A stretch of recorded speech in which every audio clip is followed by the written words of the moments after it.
When you are in a role where you're trying to be of support and service to others, but you yourself also need to be supported, it's easy to burn out.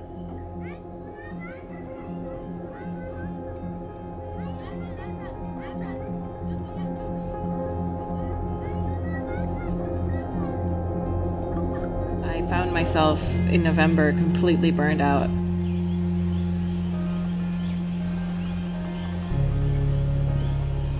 Right now, we are inaugurating our solar power here in the Centro de Imaginación or Imagination Center. We've been using this space that used to be a school that was abandoned 5 years ago and turning it into a multi-use community center. But before we were able to do that, we needed power.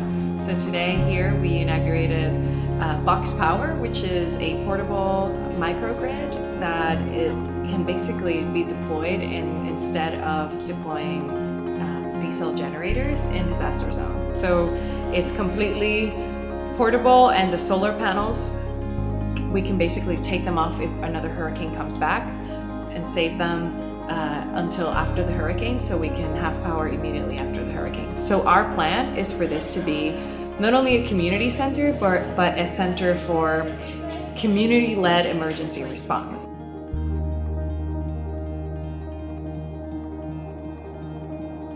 I was just so sad. And that's me, and I'm pretty optimistic, and I do mindfulness and meditation.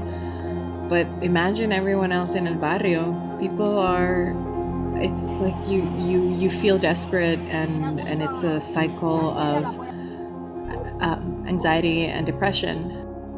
And then one day you're like, why is it that I can't have clean clothes? Or like, why can't I just have clothes without mold? Why do I have to keep throwing away everything? But it feels, it just feels like you have a very heavy load. Imagine trying to be productive and you have like an additional 70 pounds over your shoulders dragging along. Everything takes longer.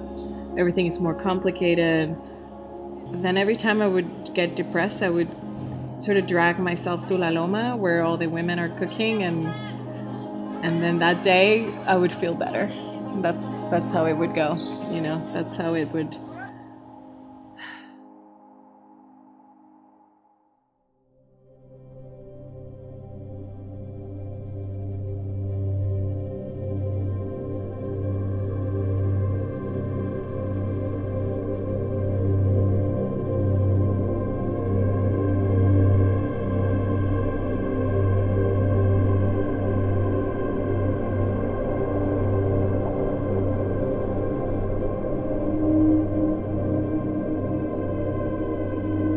We're gonna be ready. I think that if a hurricane happened next week, our response is gonna be by far quicker, better informed, and better organized than anything. I mean, that's what we're preparing for. And what's been very beautiful is seeing how the people in the community are also getting ready for it, but not everyone is necessarily ready, because it's taken such a high emotional and psychological toll that some people are either on denial or just depressed.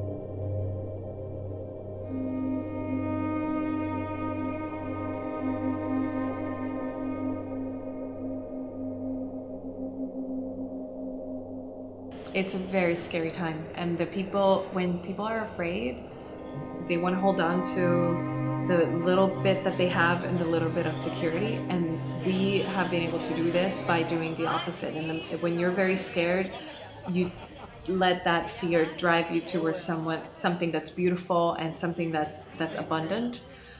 And so we are very aware that the reality is that right now there's a lot of people that are at home kind of looking out for their habichuelas,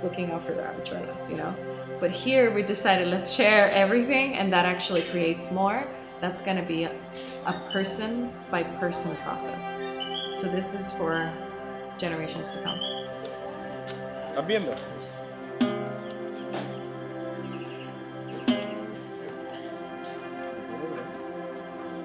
Our vision is to, in 2 to 3 years, there's going to be people here at all times.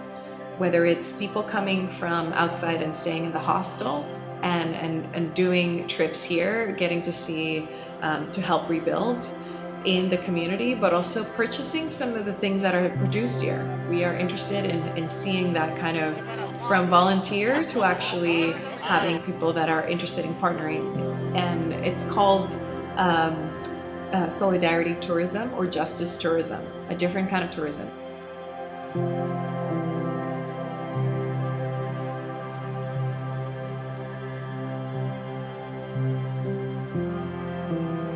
I see so much future in Mariana. It's an incredible place.